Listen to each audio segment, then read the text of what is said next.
Well, welcome back to Free Beer Friday. Last week, in case you missed it, I sat down with Olin Schultz and we talked about dry yeast.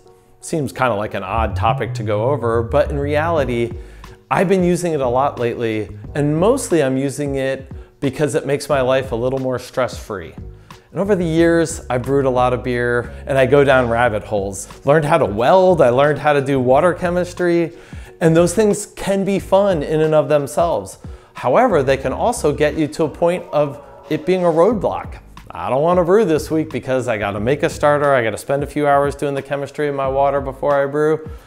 I put those things behind me now and still making great beer. And I've done this at Siebel as an instructor there for their advanced homebrew course over the course of the last 10 years or so, and I call it closed brewing. And the amount of people over time that have saw me at a conference or whatnot and said this has changed their beer has been awesome. Got a few stories for you to why I want to do a segment on this, but over the next few months, you're gonna see me introducing one little basis at a time. And so the goal is make better beer, work less hard on doing it. This is an intro to closed brewing, and I want to tell you about the failure that started it all. I was living in Seattle, living in a basement, so a very moist environment, and brewing beer, loving it, had a real day job, believe it or not. And I was at a point where I brewed my favorite beer, a Bohemian Pilsner, and it was in a carboy. Yes, this was the 90s, and it was crystal clear. And I could literally slip a newspaper behind it and read through the carboy. That's how crystal clear it was, and I would take a few samples here or there, and it was tasting awesome. So then I kegged it. Of course I kegged it. And after a week or so of conditioning, took a sample out. It was a little bit hazy. I'm like, okay, probably got a chill haze. And it was okay. The flavors were good. It was a little immature at that time, so let it age out. And after 2 weeks, I expected to start clearing up a little bit. It doesn't. Do a little chemistry to clear it out a little bit. Still doesn't.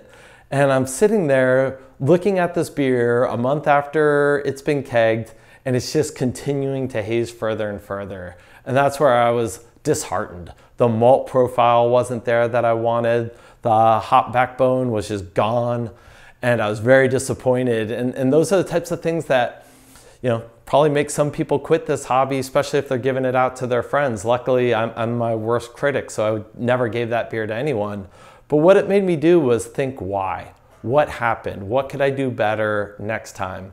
And that's where I really realized in looking at how I did things, most things were open to the environment. And let's face it, I was in a really tough environment. I mean, that house was over 100 years old and I brewed in the basement. And so you can only imagine the molds and, oh yeah, like any good idiot, I also milled my grain down there for brew day. So I really exposed myself to a lot of things that could have went wrong. So in looking through the process, I started to just look at what could I make a little bit better? What could I do a little more closed? What could I do that keeps the regular environment out?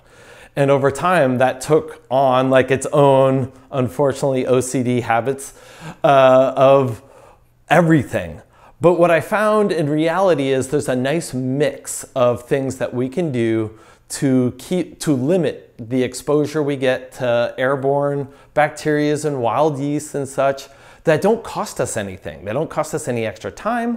They don't cost us really any extra money, and they're easy to do. So why not do them? So starting off with closed brewing as a major segment we do in here, I want to introduce you to my best friends. And that is either Alpit or isopropyl alcohol. So easy to just quickly sanitize, and I love to spray it up in the air so that we get a nice mist. And I know I'm just pulling down any, well, bacteria usually is living on things, but so I'm coating with that, and any wild yeast get pulled down as well. Not as good as a laminar hood, but does the job quite nicely. And then tinfoil. I use this constantly, and my wife hates it, but I use it constantly in my brew day, post brew day, if I'm gonna do the rare bottling, that kind of stuff, to just add that extra layer from things falling in. And then I'm gonna go over things you can think about as it has to do with oxidation And oxidation is one of these words that we don't hear spoken about too much, but I really think, especially in the late 90s, early 2000s, was the #1 killer of beer. If you don't know what oxidation is, think of it this way. Take an apple, take a big bite out of it, put it on the counter, come back to it. How fast did it turn brown? How fast did it get a little extra flavor on there where that oxidation started? It's pretty quick, and it happens in your beer too. And so many people would be like, oh, I had homebrew once and it had that homebrew flavor. And I thought, oh, it's got to be that malt extract they used, or it's got to be this, or it's got to be that. But over time, I really realized it's oxygen. And it's because at that time, almost everybody did secondary fermentation. And through the HBD, Homebrew Digest, which used to be like a forum before there were forums done via email, we started discussing it, and most of us were like, well, why are we doing the secondary fermentations? Breweries don't go into one conical and then move to another. I did say the word conical, so there are ways to mitigate this, but I started doing with most of my beers of just going into the initial fermentation chamber, letting that go, adding any dry hops, going into my keg or bottling after that, and boom, amazing, cut down that oxidation quite a bit. So over the course of the next few months, you're gonna see different segments here or there that I'm gonna focus on this. And my whole goal is getting you guys brewing better beer simply, easily, with less stress. All right, so this week's Free Beer Friday is not an IPA for a change. It's an oatmeal stout. What a perfect beer to be brewing right now. It's beautifully complex.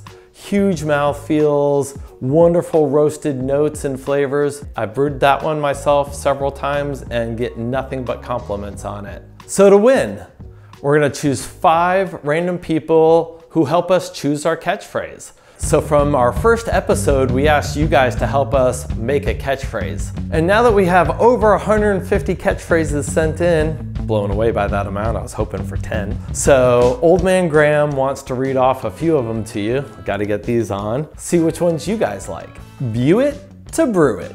Your views get you free brews. Need more beer? Of course you do. Freedom isn't free, but this stuff is. Fridays are for more beer and free gear. Free Beer Friday, my 3 favorite words. So Oatmeal Stout, it's gonna be what we put out. And the winner, we're just gonna choose 5 random people who fill out our survey on the catchphrase of the week.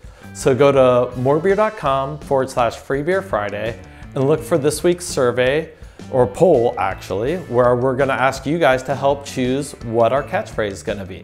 So we're introducing this concept of stress-free brewing, and I want to know what you do to make your life a little less stressful when it comes to brewing. So put those comments down below.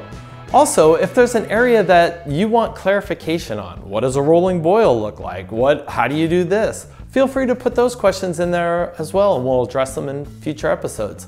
Also, don't forget, this is your last weekend to enter to win a Brewzilla. Go to morebeer.com/Free Beer Friday, because we're going to be telling you who the winner is next week. Can't wait to see it.